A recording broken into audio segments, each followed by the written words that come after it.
Assalamualaikum warahmatullahi wabarakatuh. Halo semuanya, nama saya Irama Bila. Saya Nazar Aulia.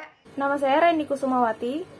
Perkenalkan, nama aku Nadiatul Qori'ah. Perkenalkan, nama saya Vivian Italia Restasari, saya dari kelas 3A. Semuanya, nama saya Fadil Muhammad. Di sini saya akan mengulas ulang tentang apa yang sudah kita dapatkan.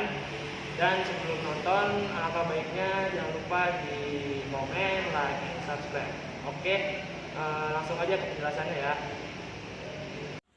Nah, dari hasil wawancara kami dengan anggota organisasi Liga Forum Studi Yogyakarta atau yang biasa disebut juga dengan LFSI ini, di sini saya akan menjelaskan nih sejarah terbentuknya organisasi tersebut. Jadi, pada tahun 1980-an terdapat rumah di kawasan Yogyakarta. Nah, rumah ini nih bernama Rumah Rode. Makanya, organisasi tersebut bernama Gerakan Rode. Nah, Gerakan Rode ini terinspirasi dari rumah tersebut. Jadi, pada mulanya Gerakan Rode ini terdiri dari sekumpulan mahasiswa-mahasiswi yang sedang belajar di kawasan Yogyakarta. Contohnya yaitu Universitas Islam Indonesia, Universitas Negeri Yogyakarta, Universitas Muhammadiyah Yogyakarta, dan Universitas Negeri Yogyakarta yang sering berdiskusi dan melakukan aksi demo. Nah, selain itu juga mereka membahas isu-isu sosial yang terdapat di daerah tersebut. Nah, seiring perkembangan zaman dan zaman semakin modern, Gerakan Rode ini berubah nih namanya menjadi Liga Forum Studi Yogyakarta hingga saat ini. Nah, di anggota-anggota Liga Forum Studi Yogyakarta ini, mereka tuh secara sukarelawan untuk mengikuti organisasi tersebut. Nah, begitulah sejarah dari Liga Forum Studi Yogyakarta. Nah, saya ingin menjelaskan keanggotaan Liga Forum Studi Yogyakarta. Nah, Liga Forum Studi Yogyakarta ini memiliki anggota 50 sampai 100 orang. Nah, dalam 50 sampai 100 orang ini bukanlah keanggotaan yang tetap, melainkan hanya keanggotaan yang terikat. Sebenarnya anggota LFSI ini lebih dari itu, namun tidak bisa dipastikan datanya karena jumlahnya terpecah berdasarkan komunitas. Nah, karena Liga Forum Studi Yogyakarta memiliki anak berupa komunitas per kampus di daerah Yogyakarta. Anggota LFSY ini bersifat bebas, siapapun juga boleh masuk yang memiliki minatnya. Karena LFSY ini terbuka bagi siapapun. Nah, selanjutnya dalam Liga Forum Studi Yogyakarta, yakni ada visi dan misi. Sebenarnya nggak bisa juga sih dibilang visi dan misi, karena ini lebih ke arah jargon, teman-teman. Nah, aku bakal kasih tahu jargonnya yang menurut aku ini keren banget sih jargonnya. Jargonnya yakni salam demokrasi, salam berjuang bersama rakyat, merebut demokrasi sejati, tunduk tertindas atau bangkit melawan. Sebab mundur adalah suatu pengkhianatan, takkan mundur walau terbentur, takkan mengeluh walau terjatuh. Jadi, menurut aku dalam jargon ini tuh keren banget sih. Dan mereka ini gak hanya mempunyai jargon juga, mereka juga mempunyai tujuan yang menurut aku dan teman-teman ini bagus banget. Tujuannya ini ada 4, teman-teman. Yang pertama yakni sejahtera secara ekonomi, yang kedua adil secara sosial, yang ketiga demokrasi secara politik, yang keempat ada partisipasi secara budaya. Nah, ini tuh kita dalam Liga Forum Studi Yogyakarta tidak hanya mempunyai tujuan yang hanya semata-mata tujuan.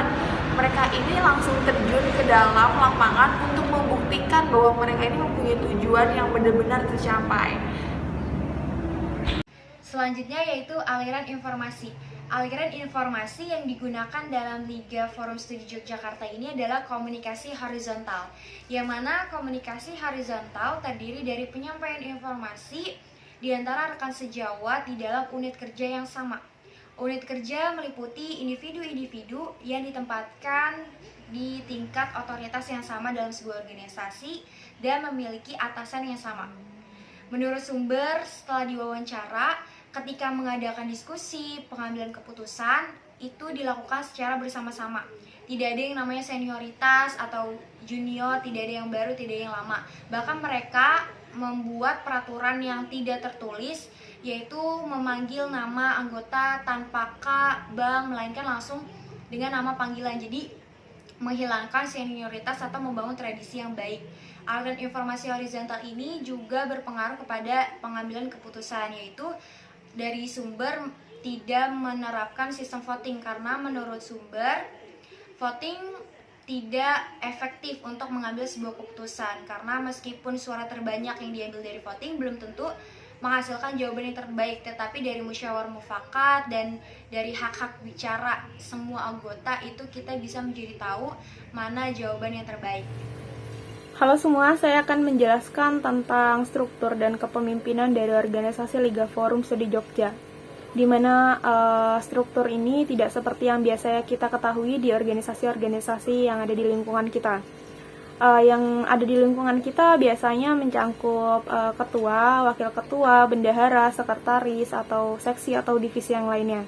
Namun berbeda dengan organisasi ini hanya mencakup koordinator saja, di mana koordinator inilah yang bisa kita sebut sebagai pemimpin atau atasan dari setiap kampus-kampus yang tergabung dalam organisasi tersebut, organisasi Liga Forum Studi Jogja.